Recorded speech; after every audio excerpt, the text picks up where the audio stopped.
Hi hello నమస్తే friends, ఛానల్కి స్వాగతం. నేను మీ భాస్కర్. ఈ వీడియో కనుక మీకు నచ్చినట్టయితే 10 మందితో షేర్ చేసుకొని లైక్ చేయండి. 10 మందికి ఇన్ఫర్మేషన్ పంచిన వాళ్ళు అవుతారు.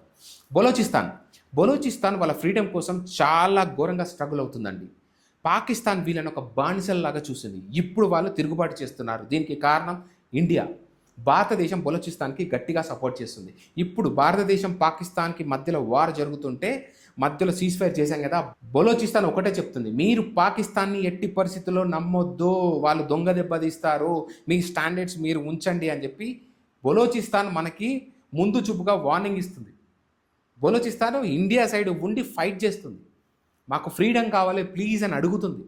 అడగడమే కాదు, అసలు వీళ్ళ ఉద్దేశం ఏంటి? వీళ్ళు భారతదేశంతో పాటు ఉండాలనుకుంటున్నారా లేక భారతదేశంలో విలీనం కావాలనుకుంటున్నారా అనేది క్వశ్చన్ మార్క్. ఎందుకంటే బలోచిస్తాన్కి సంబంధించిన ఇద్దరు యువతులు, నాకు తెలిసి 15 సంవత్సరాల నుంచి 14 సంవత్సరాలు 16 ఉంటాయండి, వాళ్ళు ఒక వీడియో చేసి వైరల్ చేయడం జరిగింది. ఏంటంటే మన ఇండియాకి సంబంధించిన నేషనల్ అంతంని వీళ్ళు పాడారు, జనగణమన అధినాయక జయ. అసలు ఈ నేషనల్ అంతంని వీళ్ళు ఎందుకు పాడుతున్నారు అనేది ఒక పెద్ద క్వశ్చన్ మార్క్. అంటే వీళ్ళు ఇండియాలో జాయిన్ కావడానికి మనకి పిలుపునిస్తున్నారా లేకపోతే అసలు ఏంటి, వీళ్ళు ఏం చెప్పదలుచుకున్నారు? ఒక్కసారి మీరు వీడియో చూడండి.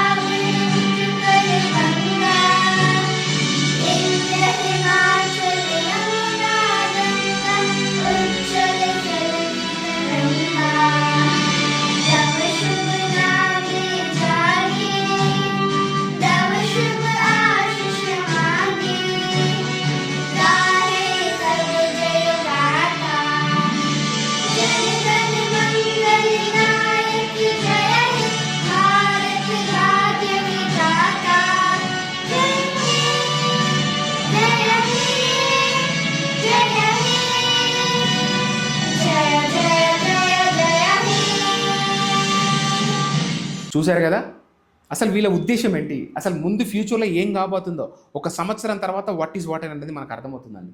బలూచిస్తాన్ అత్యంత ఆతృతతో ఎదురు చూస్తుంది. వాళ్ళకి సపరేట్ దేశం అన్నా కావాలి లేకపోతే భారతదేశంతో అన్నా కలవాలి.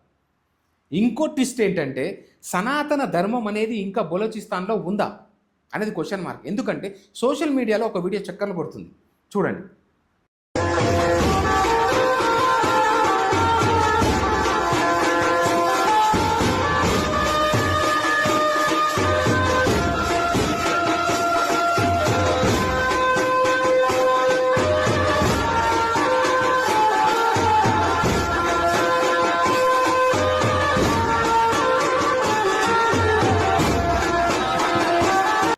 చూశారు కదా, అసలు బలోచిస్తాన్ అనేది అసలు చాలా డిఫరెంట్గా మారిపోయింది. ప్రపంచ దేశాలని మొత్తం షాకింగ్కి గురి చేస్తుంది ప్రస్తుతం బలోచిస్తాన్. వీళ్ళకి ఎట్టి పరిస్థితుల్లో ఫ్రీడమ్ కావాలి. ఇండియాని కానీ ప్రపంచ దేశాలను కానీ పాకిస్తాన్తో యుద్ధం చేయడానికి ఆయుధాలు అడుగుతుంది.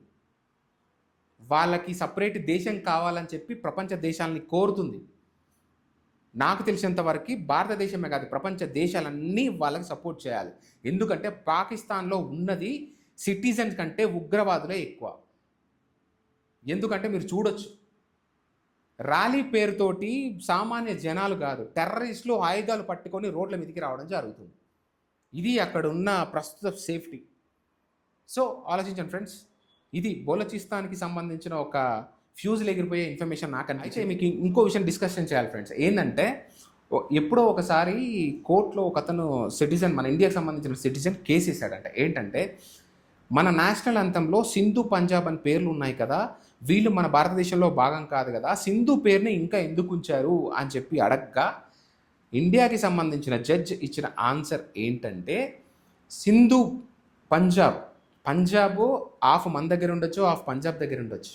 సింధు పాకిస్తాన్లో భాగమే కావచ్చు, కానీ ఒకప్పుడు అది మనలో ఒక భాగం, ఇట్స్ అన్ ఎమోషన్ అని చెప్పి ఆ వ్యక్తికి చెప్పడం జరిగింది. అఖండ భారతదేశంలో పాకిస్తాను, బంగ్లాదేశు, ఇప్పుడు విడిపోయిన అక్సాయ్ చిన్ను, ఇంకా చాలా ఆఫ్ఘనిస్తాన్ కూడా ఒక భాగమే. కాకపోతే విడిపోయిన తర్వాత ఇది పొజిషన్ మంది. బలోచిస్తాన్ భారతదేశంలో విలీనం కాబోతుందా లేక సపరేట్ దేశంగా ఉండబోతుందా? ఇది తెలుసుకోవాలంటే నాకు తెలిసి ఇంచుమించు ఒక 1 ఇయర్ పట్టొచ్చు. సో ఇది ఫ్రెండ్స్, నాకు తెలిసిన ఇన్ఫర్మేషన్ మీతో షేర్ చేసుకున్నాను. ఈ ఇన్ఫర్మేషన్ మీకు నచ్చినట్టయితే 10 మందికి ఇన్ఫర్మేషన్ పంచండి. Thank you so much.